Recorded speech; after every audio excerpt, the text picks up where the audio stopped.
L'avant-dernier miracle que nous allons voir est la résurrection de Lazare. Et donc cette résurrection va arriver quelques jours, avant la mise à mort de Jésus.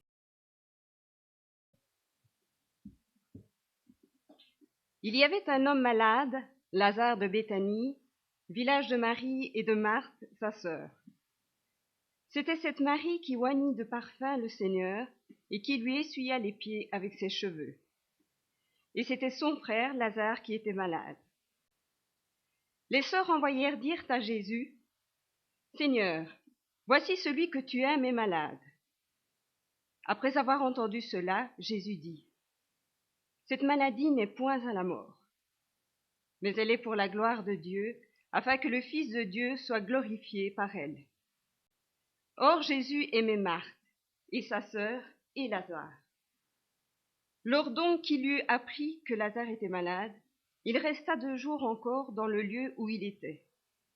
Et il dit ensuite aux disciples, « Retournons en Judée. » Les disciples lui dirent, « Rabbi, les Juifs tout récemment...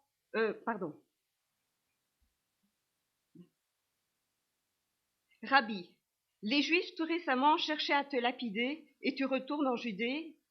Jésus répondit, « N'y a-t-il pas 12 heures au jour? Si quelqu'un marche pendant le jour, il ne bronche point, parce qu'il voit la lumière de ce monde. Mais si quelqu'un marche pendant la nuit, il bronche, parce que la lumière n'est pas en lui. » Après ces paroles, il leur dit, « Lazare, notre ami, dort, mais je vais le réveiller. » Les disciples lui dirent, « Seigneur, s'il dort, il sera guéri. » Jésus avait parlé de sa mort, mais ils crurent qu'il parlait de l'assoupissement du sommeil.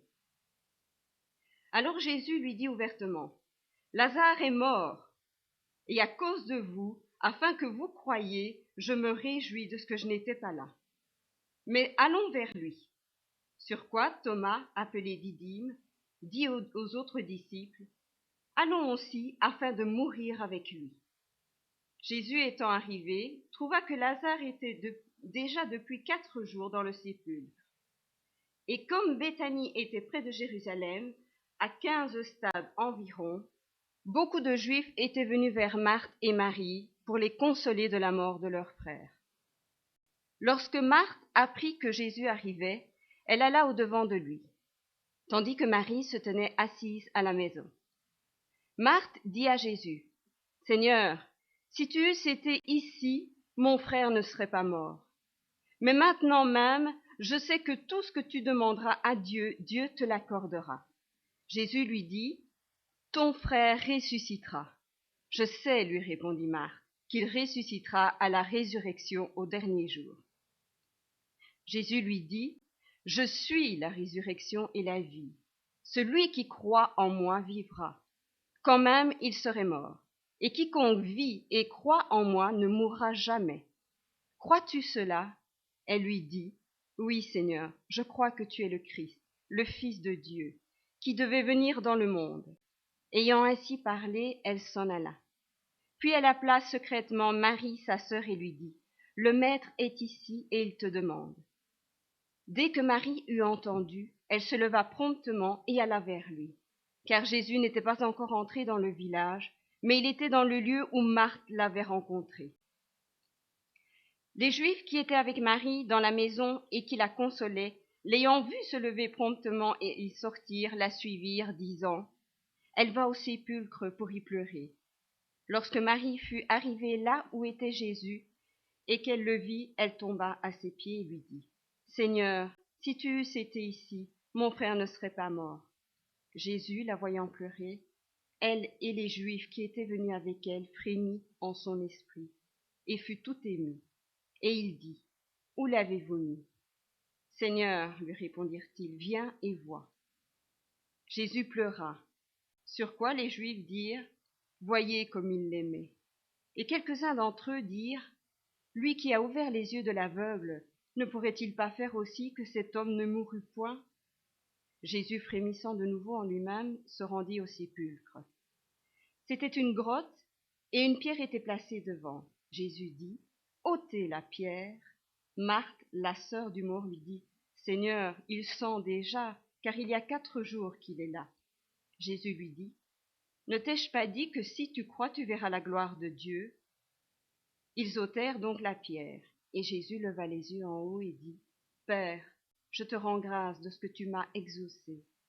Pour moi, je savais que tu m'exauces toujours, mais j'ai parlé à cause de la foule qui m'entoure, afin qu'ils croient que c'est toi qui m'as envoyé. » Ayant dit cela, il cria d'une voix forte, « Lazare, sors !»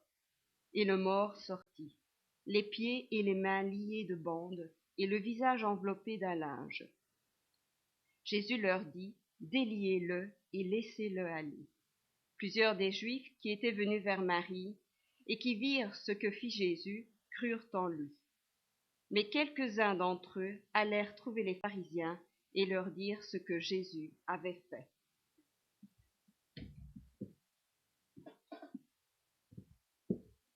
Donc en fait, quand Lazare était malade, et lorsqu'on a annoncé à Jésus qu'il allait mourir, qu'il était atteint d'une maladie mortelle, Jésus savait déjà ce qu'il allait faire, ce qu'il allait accomplir. Et il savait que ce miracle avait un objectif, comme la plupart des miracles que nous avons vus précédemment, c'était glorifier Dieu le Père. C'est pour ça qu'il va attendre. Parce que s'il était allé tout de suite, Lazare aurait toujours été vivant. S'il avait été vivant, il n'y aurait pas eu le miracle de résurrection. Donc il fallait que pour que cet acte devienne indiscutable aux yeux des témoins, qu'il y ait des faits où il n'y avait plus aucune chance humaine de ramener Lazare à la vie. Ses disciples vont protester, évidemment. Ses disciples, ils se rendent bien compte que Jésus est menacé. Ses disciples n'ont pas tout à fait compris encore que le sacrifice de Jésus est absolument nécessaire. Et donc, pour Jésus, parce qu'il l'aime, ils s'inquiètent, et pour eux-mêmes aussi, évidemment. En se disant, on va pas se jeter dans la gueule du loup. Quelque part, c'est un peu ça. On peut constater quand même que pour faire revivre son ami, pour rendre la vie à son ami, Jésus se met lui-même en danger. C'est important de se rendre compte qu'il annonce déjà sa mort expiatoire, c'est-à-dire qu'il va payer de sa vie pour la vie des autres. Alors les deux sœurs, on les connaît, et elles ont foi en Jésus. Elles ont foi, mais leur foi, comme la foi de chacun d'entre nous, a ses limites. Elle n'est pas illimitée, malheureusement. Et cette foi, pour elles, elle se limite au fait que il est trop tard pour sauver leur frère, il est trop tard pour ressusciter leur frère. Or, comme Jésus va le démontrer, il n'est jamais trop tard pour donner la vie à quelqu'un, il n'est jamais trop tard pour apporter la parole de l'évangile à quelqu'un, que si effectivement il est mort. Avant cela, nous avons ce devoir d'annoncer l'évangile à qui que ce soit. Au moment où Jésus arrive, c'est une situation émotionnelle vive. Jésus en est ému aux larmes. Et cette émotion, en fait, tout simplement, c'est la compassion de Jésus pour chacun de nous. Mais les incrédules, ceux qui cherchent à porter atteinte à Jésus, vont s'en servir, évidemment, pour le critiquer. C'est eux qui vont dire, oui, mais enfin, s'il était venu plus vite, il l'aurait quand même sauvé, hein. En le voyant pleurer, il s'imagine que Jésus pleure parce qu'il ne peut plus rien faire. Il n'interprète pas la situation de la même manière. Jésus, lui, est ému parce que c'est son ami qui est là et les gens qui sont autour sont en souffrance. Marthe, Marie et les autres souffrent. Et lui est ému de cette situation. Et parce qu'il est ému de cette situation, il va glorifier Dieu au travers du miracle. Mais ceux qui ne croient pas et ceux qui se moquent, eux, ils se disent, ils pleurent parce qu'il est incapable de faire quelque chose. Donc, c'est bien la preuve qu'il n'est quand même pas si puissant que ça. Aussi puissant que ce qu'il veut bien laisser croire. C'est les mêmes qui vont agir comme ça lorsqu'il sera sur la croix.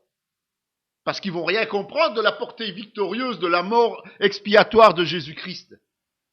Alors ils vont aussi se moquer de lui. Ils vont faire une autre tête après. quand Jésus fait retirer la pierre qui est devant le tombeau, eh bien, il va retirer ce qui sépare l'homme, Lazare, dans ce tombeau, de la vie, puisque le sépulcre, c'est l'endroit où repose le corps, mort. Et donc, quand il retire la pierre, c'est retiré. Lorsqu'il va mourir sur la croix, le voile sera déchiré, la séparation entre Dieu et l'homme. Le chemin est ouvert pour les hommes, et pour Lazare, le chemin de la vie était de nouveau ouvert. Il pouvait revenir à la vie. Dans Apocalypse 1,18, il est dit « Je suis le premier et le dernier et le vivant. J'étais mort et voici je suis vivant au siècle des siècles. Je tiens les clés de la mort et du séjour des morts. » Ça confirme en fait ce passage comme d'autres. L'affirmation de Jésus quand il a dit « Je suis la résurrection et la vie ». Il le prouve matériellement en ressuscitant Lazare. C'est pas sa première résurrection, mais c'est vraiment la plus marquante. En fait, il anticipe la fin des temps. Il anticipe le moment où il va tous nous régénérer physiquement. Et c'est vrai qu'il va ressusciter ce corps, ramener provisoirement le corps de son ami à la vie, comme des prémices de la résurrection éternelle.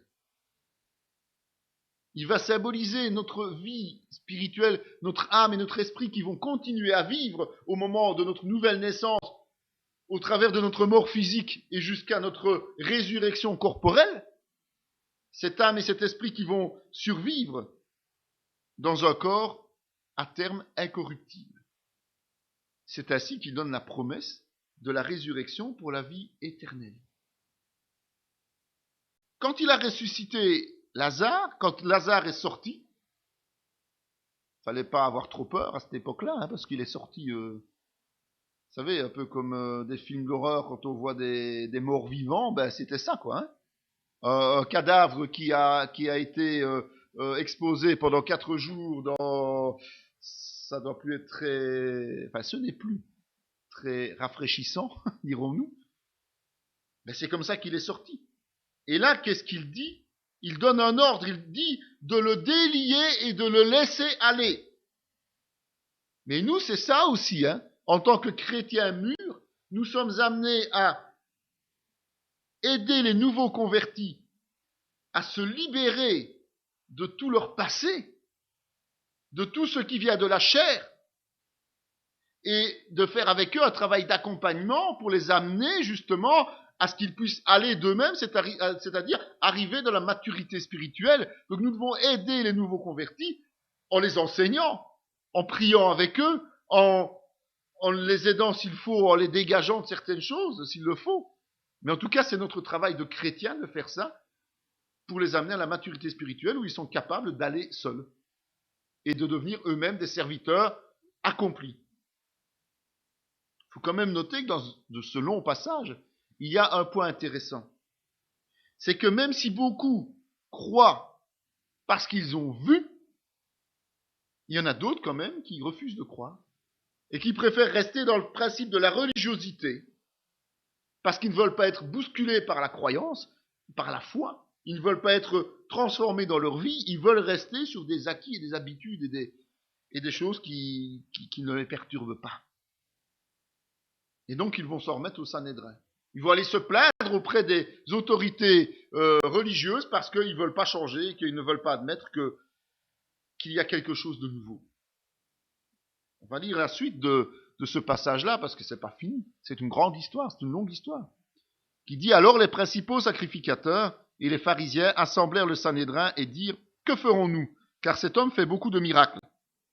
Si nous le laissons faire, tous croient en lui et les Romains viendront détruire notre ville et notre nation. » L'un d'eux, Caïphe, qui était souverain sacrificateur cette année-là, leur dit « Vous n'y entendez rien.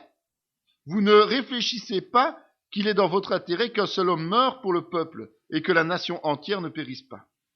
Or, il ne dit pas cela de lui-même, mais étant souverain sacrificateur cette année-là, il prophétisa que Jésus devait mourir pour la nation. Et ce n'était pas pour la nation seulement, c'était aussi afin de réunir en un seul corps les enfants de Dieu dispersés. Dès ce jour, ils résolurent de le faire mourir. C'est pourquoi Jésus ne se montra plus ouvertement parmi les Juifs, mais il se retira dans la contrée voisine du désert, dans une ville appelée Éphraïm. Et là, il demeurait avec ses disciples. La Pâque des Juifs était proche, et beaucoup de gens du pays montèrent à Jérusalem avant la Pâque pour se purifier. Ils cherchaient Jésus, et ils se disaient les uns aux autres dans le temple, « Que vous en semble? Ne viendrait-il pas à la fête ?» Or, les principaux sacrificateurs et les pharisiens avaient donné l'ordre que, si quelqu'un savait où il était, il le déclara, afin qu'on se saisit de lui. Le Sanhédrin, c'est l'assemblée qui est censée guider le peuple dans la vérité de Dieu. Il faut quand même rappeler les choses. Elle a un rôle important. Or, à quoi en étaient-ils réduits? À tout faire pour se préserver de la colère des Romains. Mais aujourd'hui, c'est comme ça. Les leaders spirituels sont là pour guider les gens dans la vérité biblique. Or, que font la plupart des leaders spirituels? Ils enseignent à faire de l'œcuménisme et du compromis, pour ne pas déplaire aux autorités des pays dans lesquels ils sont. C'est exactement la même chose, on est exactement dans la même situation. Or, le problème du Sanhédrin, c'est que si Jésus devenait populaire, trop populaire, puisqu'ils disent qu'il fait trop de miracles, à cause des miracles, il devient populaire, eh bien, il devenait un danger pour la stabilité de la région. Et le risque, c'était de voir les Romains débarquer et remettre de l'ordre. Donc, ils ont choisi la coupe des hommes plutôt que la liberté de Christ. Dans un seul but, leur propre intégrité, leur propre intérêt. Et c'est vrai que le souverain sacrificateur de cette époque, en fait, a été institué par l'autorité civile, ne nous l'aurons pas. C'était les Romains qui avaient positionné Caïphe comme souverain sacrificateur. C'était même plus une décision spirituelle. Et lui, il tente de trouver la solution. Mais la solution, elle a été induite par Dieu, évidemment, parce que Dieu peut utiliser nos ennemis pour réaliser ses plans. Il utilise nos ennemis pour réaliser ses plans. Et la solution, c'est de faire mourir Jésus pour que les Juifs continuent à vivre en paix avec les Romains. C'est vrai que plutôt que d'être embêtés dans nos habitudes, autant liquider celui qui nous gêne. Voilà, en résumé.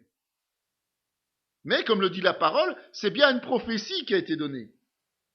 C'est bien une prophétie qui dit que la mort expiatoire de Jésus, l'objectif n'est pas que les Juifs vivent en paix avec les Romains, mais que Jésus meurt pour tous les hommes du monde entier pendant des siècles et des siècles et des siècles. Donc, il ne se rend même pas compte qu'il est en train de prophétiser la vérité, tant il est aveugle. Et c'est la preuve que Dieu peut utiliser n'importe quel homme pour prophétiser. Même pas nécessairement un chrétien, dans des situations concrètes. Donc il faut toujours être attentif aux choses qui se disent. Pas commencer à prendre pour argent comptant tout ce qu'on nous dit. Il faut vraiment du discernement spirituel et pointu pour se rendre compte que quelqu'un parle de la part de Dieu. Même s'il n'est pas chrétien. C'est exceptionnel. C'est plus qu'exceptionnel. Donc attention quand même de ne pas faire tout et n'importe quoi. Mais c'est quand même quelque chose d'important de voir que Dieu n'a pas pris n'importe qui, il a pris le leader spirituel du peuple juif à ce moment-là pour prophétiser la portée du sacrifice de Jésus, même s'il ne le comprend pas. Dieu, le Père, a utilisé la méchanceté d'un homme, la peur de cet homme, au profit de ses propres plans. C'est quand même extraordinaire, ça. Ces projets, ils sont funestes, évidemment. Et Jésus va attendre son heure à l'extérieur, parce que l'heure de Dieu est l'heure de Dieu. Il n'est pas question que Jésus meure plus tôt que ce qui est prévu. Ça doit s'accomplir tel que Dieu l'a établi, et on ne peut pas modifier le plan de Dieu. Donc, il s'éloigne, parce qu'il ne peut pas faire autrement. Reste un dernier miracle. Et celui-là, il se fait vraiment à la fin. C'est la fameuse oreille de Malchus. C'est le tout dernier signe de guérison avant la crucifixion. Et il n'y a que Luc qui raconte ça. Mais Jean y fait allusion aussi, en nommant celui qui est blessé, tout simplement. C'est comme ça qu'on sait qu'il s'agit de lui. Dans Luc, il est dit au chapitre 22, ceux qui étaient avec Jésus, voyant ce qui allait arriver, dirent, Seigneur, frapperons-nous de l'épée. Et l'un d'eux frappa le serviteur du souverain sacrificateur et lui emporta l'oreille droite.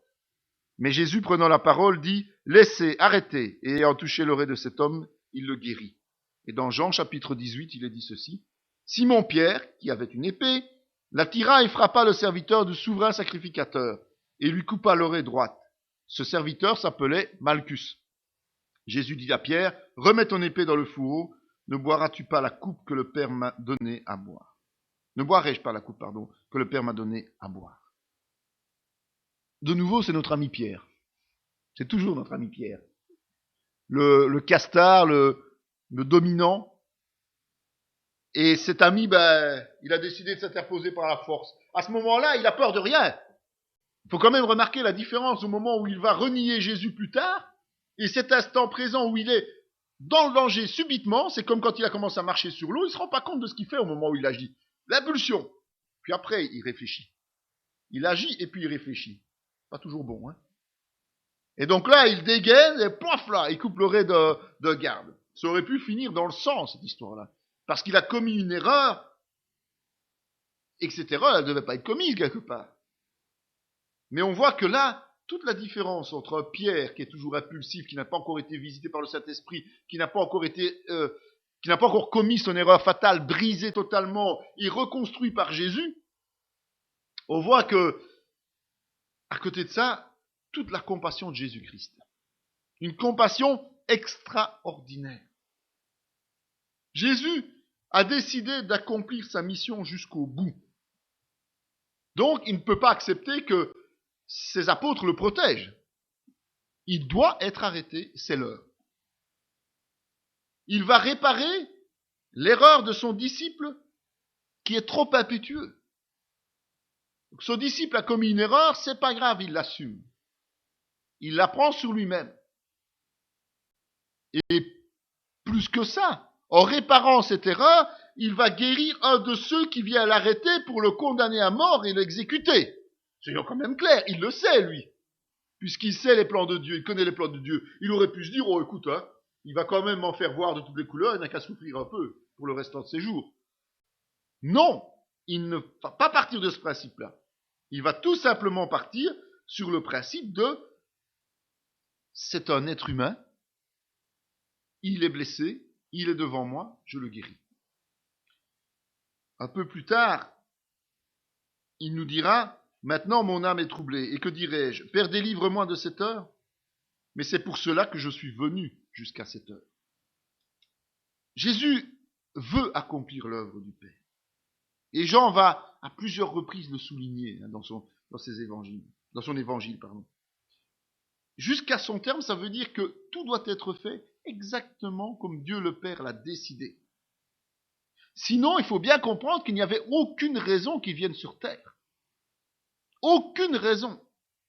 Et donc, tout qui a voulu l'empêcher d'aboutir a été contrecarré pour que sa mort expiatoire se réalise parce qu'elle est incontournable pour nous, les êtres humains, si nous voulons connaître l'éternité.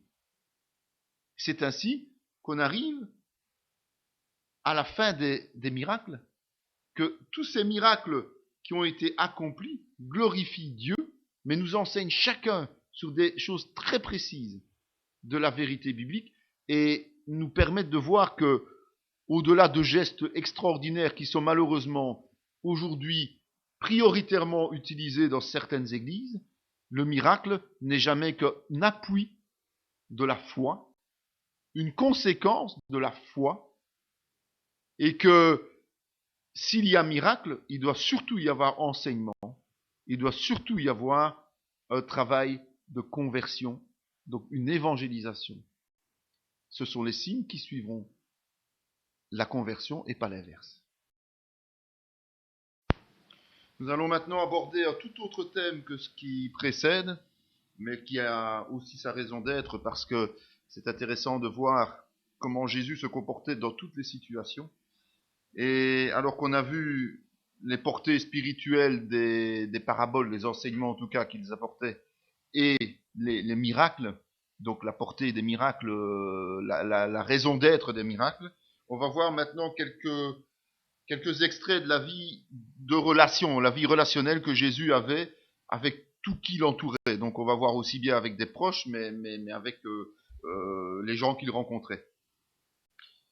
Mais on va remarquer qu'il a toujours ces mêmes principes généraux. Donc il y a une manière d'aborder les gens, il a une manière d'aborder les gens que nous devons, je ne vais pas dire calquer peut-être, mais que nous devons étudier pour justement en tenir compte quand nous allons nous adresser aux autres.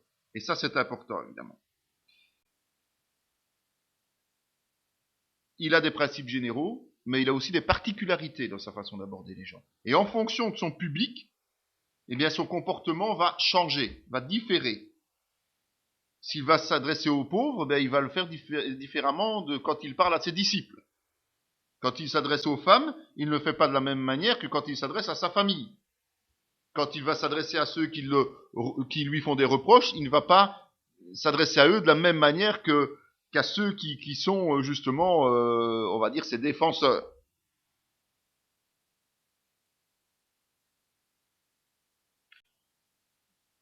Il vit à une époque un peu particulière. C'est une époque où il y a encore des esclaves. C'est une époque où les femmes sont mal considérées, elles sont taillables et corvéables à merci. Et donc notamment, c'est encore une époque où la polygamie est courante, en ce compris au niveau du peuple juif, évidemment.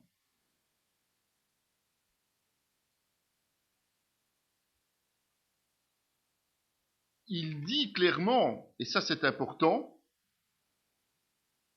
dans Matthieu 12, il dit « Combien un homme ne vaut-il pas plus qu'une brebis ?» Alors que dans le concept de cette époque, un esclave ou une femme ne valait pas nécessairement plus qu'une brebis. C'était quelque chose qu'on achetait, qu'on payait. Lui va mettre tout le monde sur le même pied d'égalité. Donc dès le départ, quand Jésus vient, que la personne soit une femme, que la personne soit un esclave, pour lui c'est un être humain.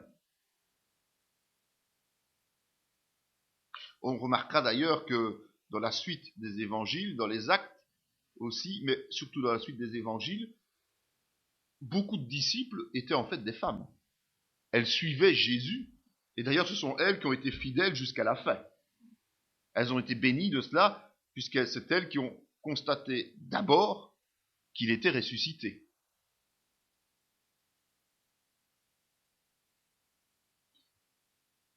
On voit aussi qu'il a pris soin de nombreux esclaves, de nombreux serviteurs. On utilisait souvent le mot serviteur, mais c'est synonyme d'esclave à l'époque. On n'était pas serviteur comme aujourd'hui, homme ou femme de chambre, on va dire payé par un employeur, on était à son service gratuitement. On était acheté et on devait servir. Donc, tout ce que l'on va analyser maintenant va nous permettre d'avoir un modèle. Un modèle pour que nous puissions l'adapter évidemment aux cultures actuelles, aux générations actuelles, mais en étant très vigilants, parce que le fondement reste le même. Donc ça veut dire qu'il faut pas se fourvoyer en acceptant tout et n'importe quoi et en fermant les yeux. Le fondement, la doctrine reste la même du temps de Jésus à aujourd'hui. Tout le reste, on s'adapte dans la manière de parler, la manière de communiquer, puisqu'aujourd'hui on a des moyens beaucoup plus modernes que ce qu'il y avait à l'époque. De façon générale, Jésus va utiliser certains principes généraux. Et on va juste résumer en quelques mots au début, et puis on les retrouvera tout au fur et à mesure du cours. On retrouvera ces principes généraux de façon plus ou moins importante dans toutes les relations que nous allons étudier. Mais ici, on voit déjà que quand il avait une relation, la relation était dense, elle était épaisse, elle était puissante. Il a un dialogue qui est plein, qui est complet, qui n'est pas un dialogue de pluie et de beau temps, c'est-à-dire un dialogue stéréotypé, anodin, banal. On ne parle pas de tout et de rien. Quand Jésus parle, il parle à bon escient. Il parle du royaume de Dieu, il parle du salut, il parle de choses importantes, et même quand il donne l'impression de parler de tout et de rien, en fait, il y a un message là-dedans. Son objectif, c'est de ne pas perdre de temps, avec des discussions vaines et inutiles. Tout a un sens, tout a une portée, tout a un but. D'accord? Il va jamais engager une conversation si cette conversation n'arrive pas à un moment donné à un enseignement. Soit pour ceux avec qui il parle, soit pour ceux qui sont en train d'écouter. Parce qu'il y en a à qui vous pouvez parler et qui vont rien en avoir à faire, mais dites-vous toujours qu'il y a des oreilles attentives autour. Et ces gens entendent et reçoivent un enseignement, une leçon. Donc à nous aussi de voir que si nous voulons imiter Jésus, nous devons sortir de tout ce qui est superficiel et inutile, parce que c'est pour meubler du temps, ça a l'air de rien, ou pour se rendre intéressant. Mais nous devons justement communiquer. C'est ça en fait communiquer. C'est avoir une conversation qui sert à quelque chose. On parle de communion fraternelle. Eh bien, quand on parle de communion fraternelle, justement, on ne parle pas d'un titre. Parce que les gens, communion, unité, communion fraternelle. Non, on parle d'une réalité, de quelque chose de concret qui nécessite des échanges. C'est-à-dire une vraie communication. Jésus communiquait.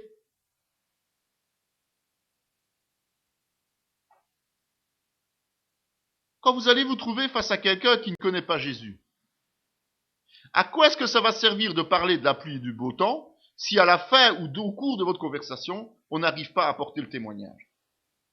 Vous avez fait perdre du temps à cette personne et vous avez perdu du temps vous-même. Votre objectif, chaque fois que vous êtes face à quelqu'un, c'est à un moment donné de pouvoir témoigner. Sinon, taisez-vous. Perdez pas de temps et ne faites pas perdre de temps aux autres. Ce temps que nous perdons, nous ne le rattraperons jamais et nous en sommes responsables devant Dieu, évidemment, lorsque nous serons à ses côtés. Le deuxième point important de Jésus, et ça c'est primordial aussi, c'est qu'il n'était pas centré sur lui. C'est vrai que souvent il parle de lui. Il parle de sa mission particulière. Mais il va pas amener Jésus ne va pas amener celui qui l'écoute à être intéressé par ses propres intérêts personnels. Quand Jésus parle de ses missions, de sa mission, il parle de sa mission dans un but d'apporter la bonne nouvelle, d'apporter le salut, pas pour dire oui, mais moi je suis plus intéressé par ceci ou par cela. En fait, il fait la volonté de son Père. Donc son objectif, ce n'est pas de concentrer les gens sur ses propres intérêts, c'est de les concentrer sur les intérêts du Père. Il va permettre aux autres de s'exprimer sur eux-mêmes. Et d'ailleurs, même sur la croix, rappelez-vous que il va se tourner vers ceux qui l'entourent. Il y a les brigands, en tout cas un des deux, mais il y a aussi sa mère, il y a aussi Jean. Il s'inquiète de ceux qui l'entourent, même sur la croix. Donc son intérêt n'est pas un intérêt personnel, égoïste, égocentrique, mais c'est d'abord les autres. Et quand il parle de lui, c'est pour justement parler de la mission qui est la sienne et pas de ses intérêts et de ses préoccupations. Il sait évidemment écouter, parce que si on est centré sur soi, on ne sait pas écouter les autres. Il sait écouter et puis il répond de manière précise et juste. Donc ça ne veut pas dire qu'il ne faut pas parler de soi. Puisque c'est un échange, une communication, parfois il faut parler de soi. Mais on ne peut pas être le centre de la discussion. C'est ça qui est important de comprendre. Il faut savoir écouter les autres, parce que les autres ont aussi des choses à nous faire passer. Et c'est vrai que si même, au travers d'une question, parce que la personne qui est face à Jésus qui pose une question, elle peut faire comprendre aux autres que tiens, c'est vrai, j'ai jamais pensé à ça. Elle a quelque chose à faire passer. Donc c'est un échange. On est bien d'accord, on revient sur le principe de l'échange. Et c'est vrai que parfois c'est utile de parler de notre propre témoignage. C'est un peu le principe des baptêmes où je demande à ce que les gens témoignent de ce que Dieu a fait dans leur vie.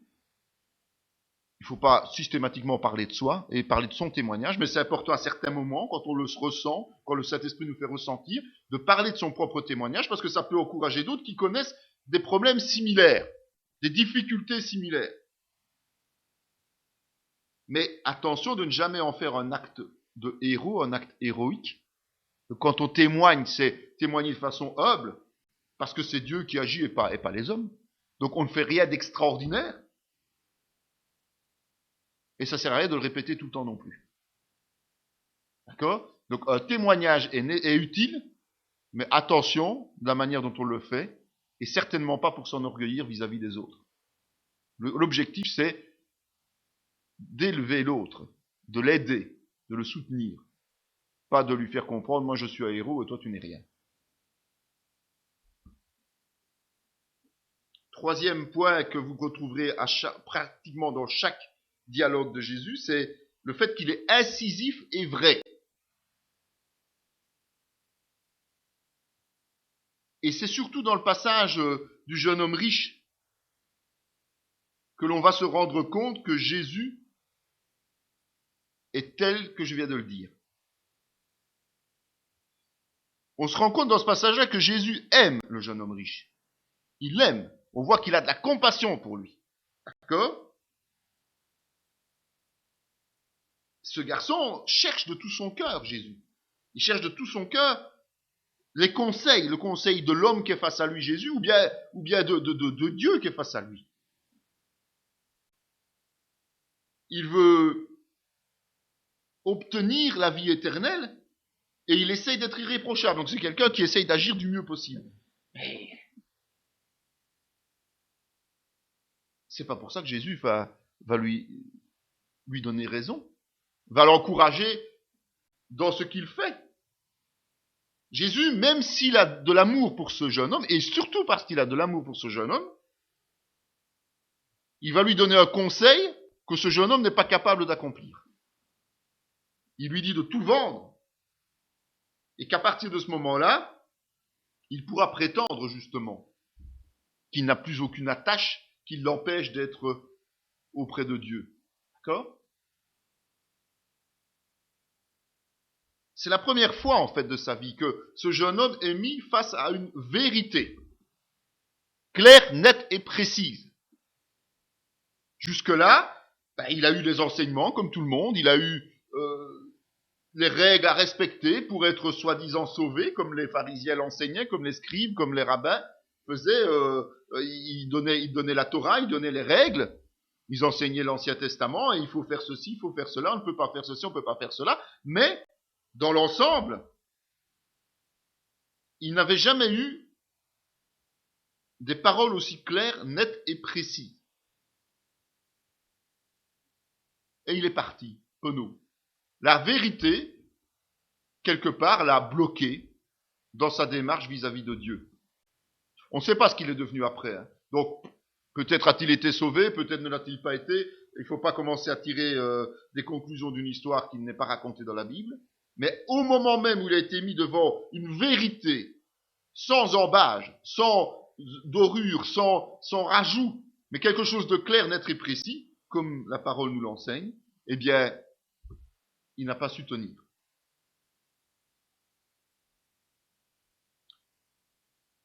Mais en fait, le but de Jésus, c'est de l'aider à évoluer, évidemment. Comme c'est notre cas à tous. C'est que Jésus, évidemment, a le discernement spirituel, ce que nous sommes amenés tous à avoir. Et comment peut-on avoir le discernement spirituel ? C'est pas quelque chose qui nous tombe du ciel. Il nous tombe du ciel par le Saint-Esprit, c'est vrai, mais à condition que nous connaissions la parole. Sinon, on ne peut pas prétendre discerner. Sur quelle base allons-nous discerner ? Difficile à dire. Si on n'a pas une base, on ne peut pas discerner. Discerner par rapport à quoi ? Voilà la question du discernement spirituel. Donc le Saint-Esprit nous permet de comprendre les choses et de discerner la vérité, à condition que nous ayons la base pour comprendre cette vérité. Sinon, ça devient discernement sur nos émotions, sur nos propres pensées, sur nos impressions peut-être. Et on prétend que c'est du discernement spirituel. Ça s'appelle peut-être de l'intuition humaine. Certainement même. D'accord ? Donc il faut qu'il y ait une base, et la base c'est la connaissance de la parole. Et donc Jésus, qui a ce discernement évidemment, puisqu'il connaît lui la vérité, il est la vérité.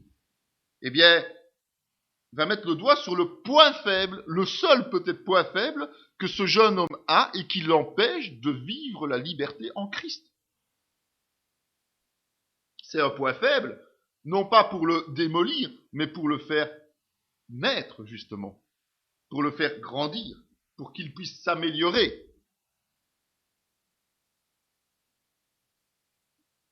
Parce que Jésus l'aime, je reviens là-dessus, il ne veut pas que celui qui l'écoute, celui qui vient vers lui, reste et vive d'illusions.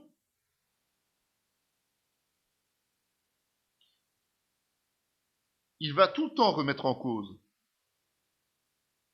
et déstabiliser ses interlocuteurs. Rappelez-vous l'histoire de Nicodème, c'est exactement pareil. Il déstabilise parce qu'il veut vraiment aller au plus profond de la personne et il veut que la personne saisisse la connaissance et la mette en pratique dans sa vie. Donc nous aussi, nos conversations doivent apporter quelque chose à l'autre.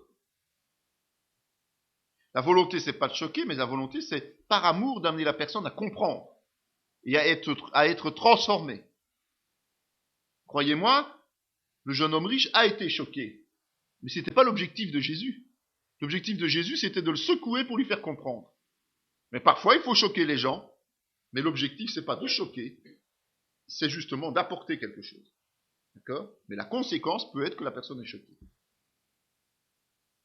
Si nous faisons semblant de ne pas voir où est le problème chez la personne, ben nous ne sommes pas dans la vérité. Si nous ne voulons pas dire la vérité à l'autre, eh bien nous sommes des menteurs. Si on fait semblant de rien pour rester en bon terme avec quelqu'un, nous ne marchons pas dans les voies du Seigneur. La vérité n'a pas d'alternative. La Bible dit que nous devons nous impliquer en reprenant avec charité et douceur notre frère qui a péché. On n'a pas d'autre alternative. Jésus l'a dit, Paul l'a enseigné par la suite. Point supplémentaire pour Jésus, c'est qu'il n'a pas de préjugés. Un exemple tout simple, de nouveau Nicodème. Nicodème est un pharisien. Et les personnes que Jésus critique le plus dans la parole de Dieu, dans l'évangile, ce sont les pharisiens. Et pourtant, quand Nicodème sollicite un entretien avec Jésus, eh bien, il accepte de le rencontrer. Jésus, c'est pas quelqu'un qui va s'intéresser aux castes, aux églises, aux dénominations, aux obédiences. Jésus s'intéresse aux individus. Il faut bien comprendre ça. À chaque personne en particulier, il sait discerner la volonté sincère de la personne qui s'approche de lui. Si celui qui vient à lui a la volonté d'apprendre, a la volonté de le connaître et a la volonté de changer, quelle que soit sa condition, quelle que soit son étiquette, quel que soit son passé, Jésus va se révéler à lui. Si la personne vient par intérêt personnel, par égocentrisme ou par volonté d'en découdre, eh bien, Jésus ne se fera pas connaître à lui. Vous avez beau appartenir à une église, ce n'est pas pour ça que vous avez la possibilité d'être en relation personnelle avec Jésus. C'est parce que vous, individuellement, vous connaissez et vous venez sincèrement, vous connaissez la parole et vous venez sincèrement vers Jésus-Christ, qu'il va se révéler. D'accord ? Soyons bien clairs.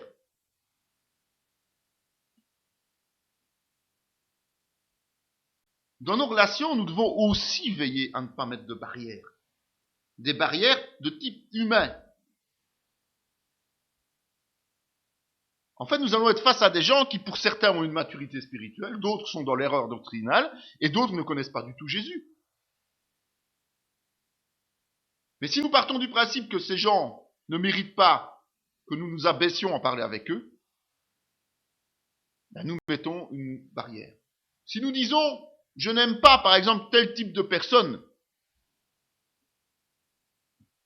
comme à l'époque les publicains, les collecteurs d'impôts, puisque c'était pour les Romains qui collectaient l'impôt, ça plaisait pas des masses. Eh bien, nous mettons déjà une barrière au travail que le Seigneur nous demande, puisque lui s'adressait aux publicains, aux voleurs, aux prostituées, tout ce que l'on veut. D'accord? Donc ne mettons pas de préjugés. Dès que nous avons un a priori, eh bien nous sommes incapables de convaincre quelqu'un de suivre Christ. Puisque ce qui se passe quand on a un a priori contre quelqu'un, c'est qu'on n'a pas envie d'aller vers lui. Si on ne va pas vers lui, on ne peut pas lui témoigner Jésus-Christ.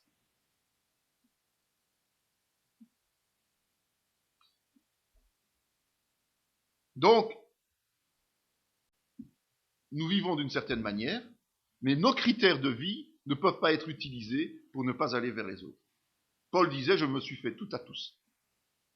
C'est ça le concept de Paul. Paul avait bien compris cette manière que Jésus avait de ne pas mettre de préjugés, et Paul lui-même ne mettait pas de préjugés. Point suivant, c'est que Jésus ne s'enfuyait pas devant les opposants. Quand on lit bien la parole, on se rend compte que 2/3 de l'évangile représentent des relations conflictuelles. Donc quand on voit 2/3 des relations de Jésus dans l'évangile, relatées dans l'évangile, c'était des relations conflictuelles. Parce qu'il n'a jamais fui devant ses contradicteurs. Notre rôle, c'est d'aimer la paix. D'accord? Mais notre rôle aussi, c'est d'accepter les conflits si cela respecte la parole de Dieu.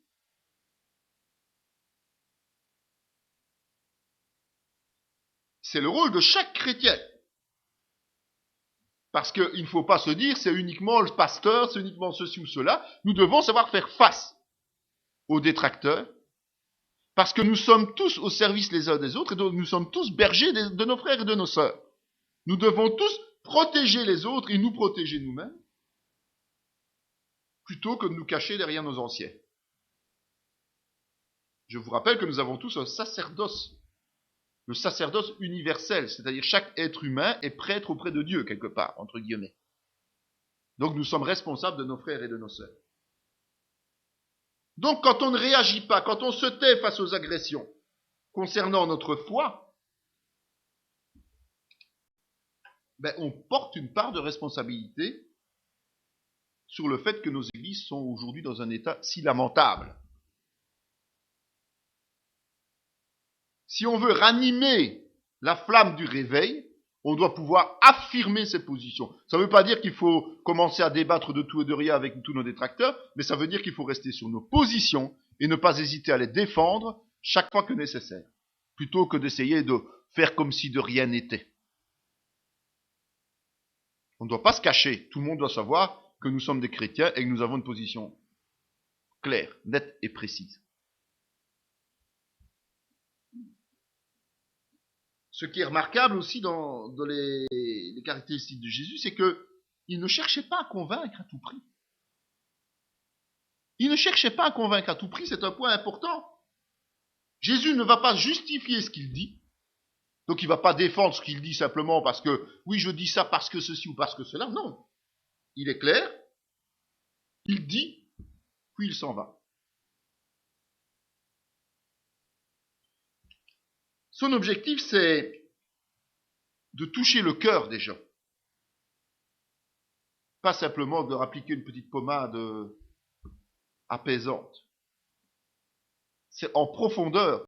L'épée de la parole, c'est ça. Il va piquer dans le cœur pour que la personne soit attentive, bouleversée, soit interpellée. Si c'est pour dire aux gens, oh oui, mais ça ira, tu sais, prie et puis ça ira. Je suis désolé, c'est pas ça. Ça, c'est mettre un baume apaisant, un baume après rasage. Mais ça s'arrête là.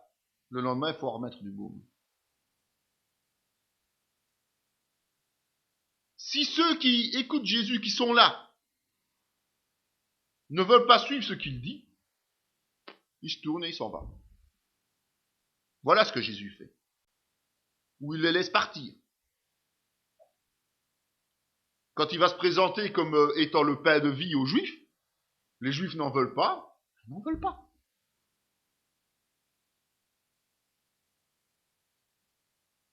Nous, ce qu'on aurait tendance à faire, c'est « Ah, mais j'ai annoncé la bonne nouvelle, je lui ai dit, et puis bon, il n'a peut-être pas bien compris, alors je vais y retourner, je vais encore aller lui dire, et puis je vais y retourner encore, En fait, on court après les gens. Or, l'annonce de l'évangile, c'est pas ça. Vous annoncez, vous dites les choses, vous dites la vérité, et puis vous laissez tomber. En fait, il n'y a rien à gagner de plus. Si la personne ne comprend pas lorsque vous avez témoigné, si elle ne revient pas vers vous avec des questions, vous aurez beau lui expliquer 10 fois, ça ne marchera jamais. Ne vous faites pas d'illusions. Vous ne gagnerez pas, vous perdrez du temps. Vous ferez perdre du temps à votre interlocuteur, puisqu'il n'a de toute façon rien à faire, et vous-même, vous allez vous ridiculiser dans un contexte qui ne va rien amener à l'Église, au sens large, l'Église universelle, évidemment. Quand vous donnez le message, ce message doit toucher ou ne pas toucher. Il n'y a pas d'autre alternative. Et aucun argument complémentaire ne pourra permettre de faire changer ce fait que la personne accepte ou refuse. Même pendant le procès qui est le sien, Jésus ne va rien changer à sa manière d'agir. C'est Dieu qui va le glorifier pour ce qu'il fait. Mais il ne va pas essayer de négocier pour que ceux qui sont face à lui comprennent. Tout simplement. Il va dire la vérité. Et ceux qui auront compris, comprendront. Ceux qui n'ont pas compris, tant pis, ils le crucifient entre nous. Donc notre objectif ne doit pas essayer d'avoir raison à tout prix, ni de faire plaisir. Mais ça vaut parfois la peine de froisser les autres. Parce que quand vous bousculez les autres, ils peuvent porter de meilleurs fruits en général. Ça les fait plus réfléchir. Quand vous parlez avec aplomb, sincérité et vérité, ils vont être touchés. Autre point d'intérêt, c'est que Jésus ne cherchait jamais à plaire.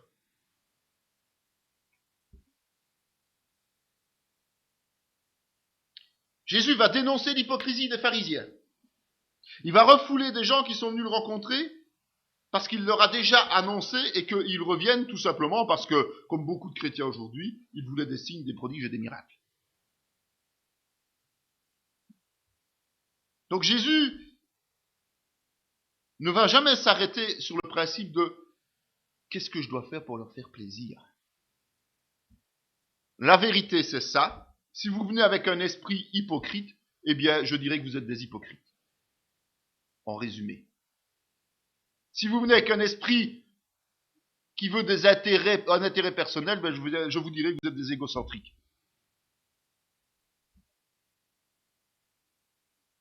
Il n'a pas cherché à faire du nombre. Donc ça veut dire qu'il ne cherchait pas à convertir des foules. Il n'aime pas d'ailleurs la notion de foule, bien souvent. Souvent, on voit que dans la parole, il se tient à l'écart. Il cherche des lieux de paix, de tranquillité. Et si vous réfléchissez bien, pendant tout son ministère, il a en réalité réellement gagné 11 personnes. Les 11 apôtres, puisqu'il faut retirer Judas. D'accord ?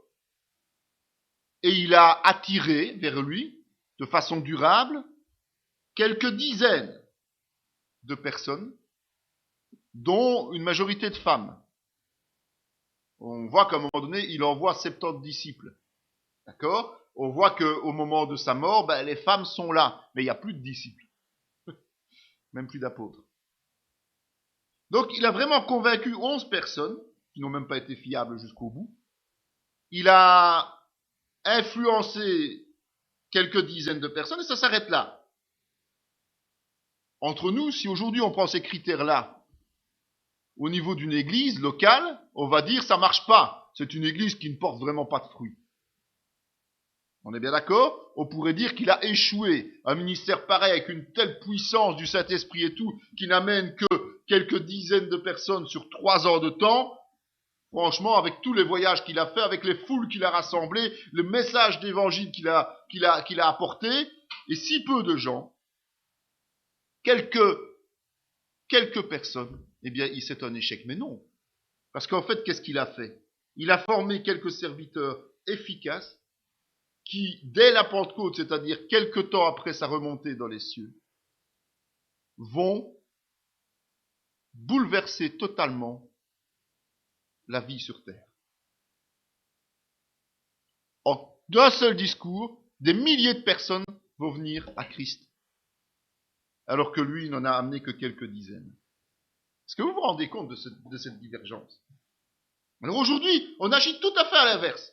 On essaie de remplir des grandes salles, des stades, même des esplanades, parce que c'est ça qui permet de mesurer la réussite d'un ministère, d'estimer la valeur d'une église locale. On calcule le nombre de membres pour dire « Ah, ça c'est une bonne église » ou « Ça c'est une mauvaise église ». On compare les résultats des uns et des autres. Mais en réalité, la vérité est tout à fait ailleurs. La vérité, c'est que la qualité se mesure dans la capacité de former et d'équiper quelques disciples performants. Une église qui a une équipe performante est une église qui, elle, va porter des fruits à long terme. Une église qui rassemble des tas de gens qui n'ont pas de lendemain avec Dieu en réalité, mais qui viennent parce que c'est bien, parce qu'on offre le café après le culte, parce que on vit des émotions agréables. Ben, c'est pas le critère de Jésus. Jésus a pris 3 ans pour former 11 personnes. Et seulement 11 personnes.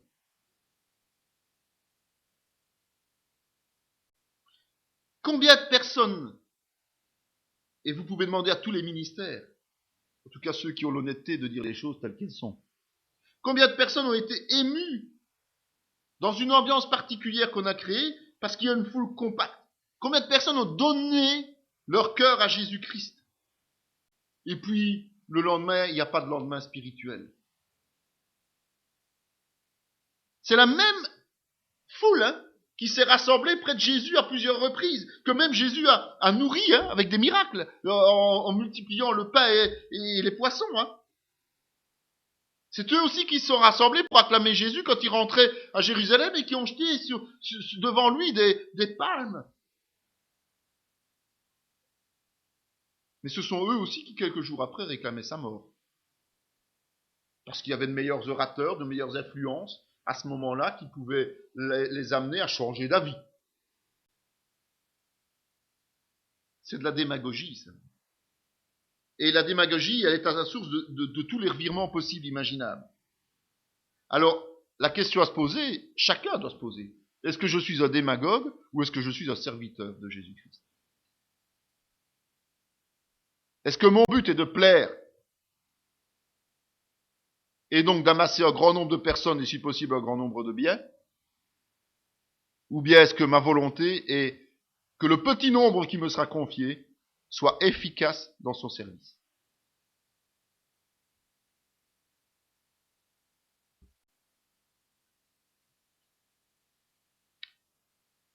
Ne pas s'occuper des choses du monde. Jésus ne s'occupe pas des choses du monde. Il y a un passage dans Luc 12 qui dit « Quelqu'un dit à Jésus du milieu de la foule, « Maître, dis à mon frère de partager avec moi mon héritage. » Enfin, notre héritage. Jésus lui répondit « Ô homme qui m'a établi pour être votre juge et pour faire vos partages. » Puis il leur dit « Gardez-vous avec soi de toute avarice, car la vie d'un homme ne dépend pas de ses biens, fût-il dans l'abondance. » Jésus n'en a rien à faire des histoires d'héritage, des histoires d'argent en fait. Parce qu'il sait que quand les hommes doivent partager de l'argent, il y a toujours des conflits, il y a toujours de la cupidité. C'est pas son problème, lui. Cet homme, il est lésé. Puisqu'il devrait recevoir une part d'héritage, il ne la reçoit pas. Donc il vient demander à Jésus qu'il reconnaît comme étant une autorité quelque part. Jésus était appelé rabbi, donc rabbin à l'époque c'était des maîtres de la connaissance de la parole, donc il était reconnu comme un responsable, un docteur de la loi, Jésus.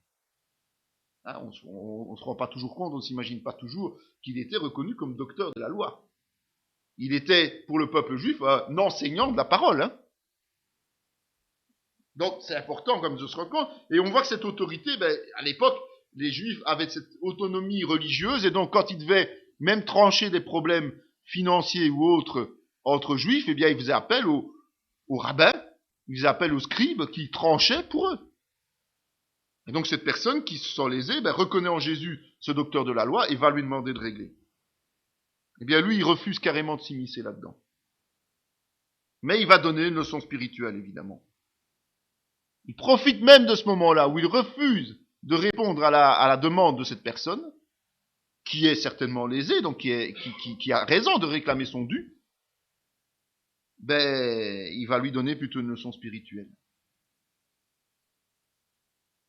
C'est la même chose avec le tribut à César dans Matthieu 22. Vous savez, il y a beaucoup de chrétiens aujourd'hui qui renoncent à la parole de Dieu, à enseigner la vérité pour s'occuper des choses du monde. Ils ne se rendent pas compte qu'en fait, ils ont plus d'impact en connaissant la parole et en la mettant en application. Ils ont un impact direct sur la société. Beaucoup d'églises aujourd'hui font plus de social que de parole de Dieu. On en oublie même la parole de Dieu pour s'occuper du social. On a des infrastructures extraordinaires, mais la doctrine n'est plus respectée, n'est plus enseignée, n'est plus appliquée. Donc nous devons être très prudents à cela. Jésus fait la part des choses entre le spirituel et le matériel, entre le problème des hommes et la volonté de Dieu, entre le monde et la vérité. Tout ce que nous allons faire en tant que chrétiens doit être fondé sur la parole. Et même lorsque nous allons nous occuper de choses matérielles, puisque nous sommes amenés à nous occuper des choses matérielles, c'est toujours selon la parole et uniquement selon la parole. C'est pour cela qu'on ne peut pas tolérer de frauder alors que nous sommes en société, par exemple. Parce que si nous fraudons, nous sommes des voleurs par rapport à la parole. Donc la priorité sera de tout déclarer et de payer nos impôts à César, comme le disait si bien à l'époque, de payer nos impôts à l'État, plutôt que de bénéficier de plus d'argent en oubliant ou en omettant de déclarer certaines choses. Donc, les chrétiens aujourd'hui doivent veiller au fait que la seule vraie mission de l'Église, c'est d'apporter la bonne nouvelle au monde. C'est pas de gérer le monde. C'est pas pour ça qu'il ne faut pas prier pour avoir de bons gouvernants. C'est pas pour ça qu'il ne faut pas donner des avis éclairés sur les situations pour permettre aux gens de comprendre. Ce n'est pas pour ça que lorsque le Seigneur nous confie des biens matériels, nous devions nous en débarrasser. Mais la priorité des priorités, c'est d'apporter la bonne nouvelle. Et tout ce qui nous permet de l'apporter est valable, à condition que ce soit fondé sur la parole de Dieu.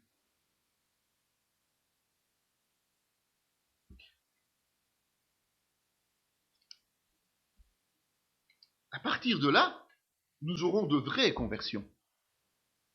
Nous aurons des gens qui comprendront pourquoi ils arrivent au Seigneur. Et la vie sera plus simple puisqu'elle est conforme à un critère, c'est Jésus-Christ. Encore deux qualités qu'on va relever. Jésus, d'un côté, est très exigeant. Ça, vous n'aurez pas de possibilité de dire le contraire. Tant au point de vue pratique que théorique. Mais il est aussi très doux. Pour nous, c'est difficile de trouver un juste milieu à ce niveau-là. Parce que soit nous sommes insensibles de cœur, nous sommes insensibles aux pensées des autres. Alors à partir du moment où nous sommes insensibles, nous ne pouvons pas comprendre.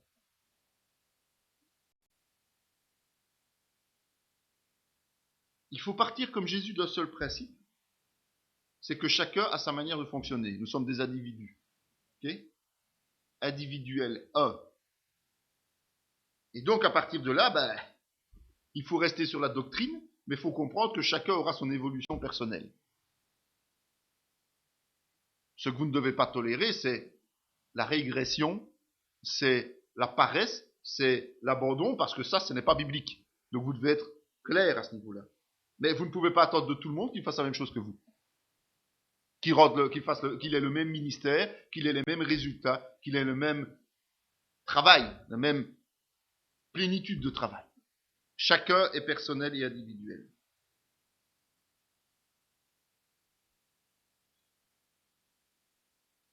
Vous savez, ces disciples, ils ont été extraordinaires quand on y pense quand même. Même s'ils ont eu des moments de faiblesse, même s'ils ne sont pas allés jusqu'à la croix. Vous savez, être avec Jésus, c'était pas évident. Ils ont eu des longues journées de marche. Ils ont dû traverser des lacs. Ils ont subi les injures et l'opprobre comme Jésus. Ils ont couru des dangers, surtout en Judée.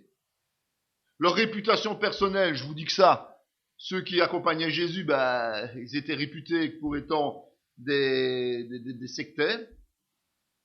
Les familles les ont rejetés bien souvent. Ils ont vécu dans le dénuement alors que la plupart d'entre eux avaient des revenus, parfois même conséquents. Et puis voilà, tout ça c'était une vie de disciple de Jésus. Donc il fallait accepter de vivre dans une plaine en décalage complet avec la société pour espérer être avec lui. Mais les disciples sont restés avec lui parce que Jésus les aimait.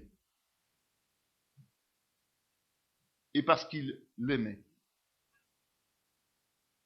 D'accord ? Parce que Jésus avait du souci pour eux. Il se consacrait à eux. Jésus avait cette particularité, c'est que les enfants venaient facilement à lui.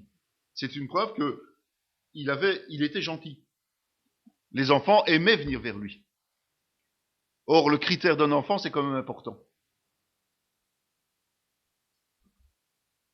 En tant que chrétiens, nous serons aussi exigeants. Mais d'abord avec nous. Ensuite avec les autres. En tenant compte que chacun a son état personnel, ses capacités, sa personnalité. Donc c'est important de bien comprendre que nous sommes tous différents. Mais c'est pas une excuse non plus. Et c'est pour ça que je dis bien, comme Jésus l'était, comme les disciples l'ont fait, d'abord être exigeant avec nous-mêmes. Et pas trouver des excuses en disant « Ah oui, mais moi je suis quelqu'un de faible ou quelqu'un de timide, alors je ne vais pas faire cette telle chose. » Là, vous êtes déjà en décalage par rapport à la parole. D'accord ? Donc nous devons d'abord chaque fois nous remettre en cause nous-mêmes. Si nous sommes exigeants avec nous-mêmes, eh bien ensuite nous pourrons être exigeants avec les autres. Mais toujours en tenant compte que la personne est différente de nous.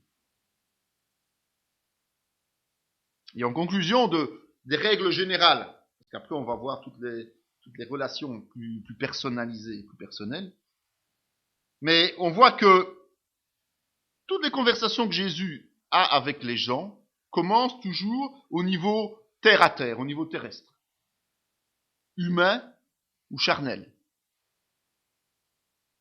Mais à chaque fois, il arrive à élever le débat pour arriver à un dialogue d'ordre spirituel, à quelque chose qui parle de la vérité, aux vraies valeurs que la Bible défend.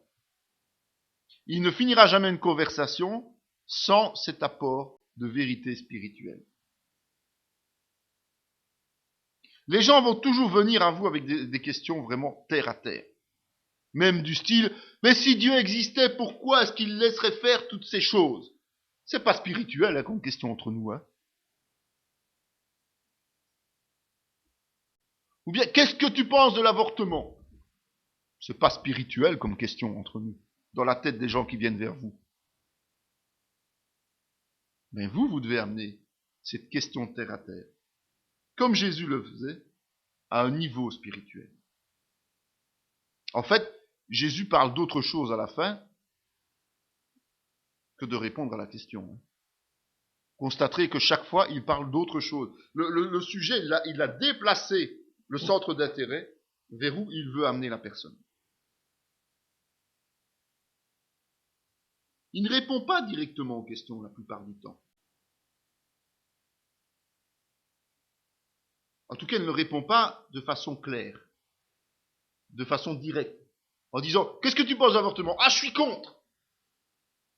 bah, qu'est-ce que vous allez avoir? Ouais, vieux jeu, ouais, et puis c'est fini, votre conversation elle est terminée.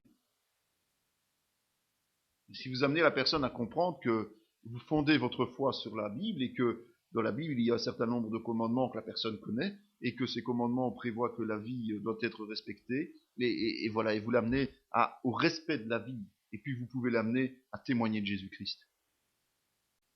Vous l'amenez dans ce témoignage. Vous lui faites comprendre que cette personne, elle aussi, elle aurait pu être victime d'un avortement. Et donc ne pas être là face à vous et ne pas entendre justement que Jésus-Christ est mort pour elle. C'est ça en fait, amener les gens sur une dimension spirituelle. Il répond souvent de façon détournée parce que son objectif est d'enseigner ceux qui veulent bien entendre. Je vous disais, c'est pas toujours celui qui est face à lui qui a la réponse, mais c'est parfois ceux qui sont autour. Et les paraboles notamment, il le dit clairement, c'est vraiment pour ceux qui ont les oreilles ouvertes, qui veulent entendre, qui veulent comprendre. Ceux qui ont l'intelligence renouvelée. C'est pas pour ceux qui refusent d'entendre. Et ces auditeurs, évidemment, sont souvent perturbés. Alors, ils sont soit perturbés personnellement et ils réagissent positivement, soit ils sont perturbés, ils tournent le dos et ils s'en vont. Mais ceux qui ont entendu autour, eux, ils ont retenu quelque chose. D'accord? Donc, quand Jésus tient une conversation, comme je l'ai dit au début, c'est sa volonté de communiquer quelque chose d'important à l'autre. Et communiquer quelque chose d'important pour le chrétien, il n'y a qu'un seul niveau qui permet de le faire, le niveau spirituel. Tout le reste n'a pas d'importance. Donc, nous ne devons pas passer de temps, gaspiller du temps dans les choses futiles lorsque nous parlons avec nos frères et sœurs, et lorsque nous parlons avec les non-chrétiens. Ça ne sert à rien de parler de tout et de rien si les gens ne voient pas une différence, n'entendent pas une différence et ne sont pas perturbés lorsqu'ils vous quittent. Alors si vous prenez déjà l'habitude avec vos frères et sœurs de ne parler que de choses du monde, comment voulez-vous, une fois que vous êtes face à des gens du monde, parler des choses de Dieu? C'est une illusion. Quand vous êtes avec vos frères et sœurs, élevez-vous spirituellement pour que le jour où vous êtes face à des non-chrétiens, vous soyez à la hauteur de ce que Jésus attend de vous. Cette vidéo fait partie intégrante de la formation en théologie pratique dispensée par la mission de théologie Emmanuel de Parakou, Bénin, sous l'autorité académique du Centre chrétien Emmanuel SBL, Spa, Belgique. Pour mieux connaître nos activités, voici nos différentes adresses.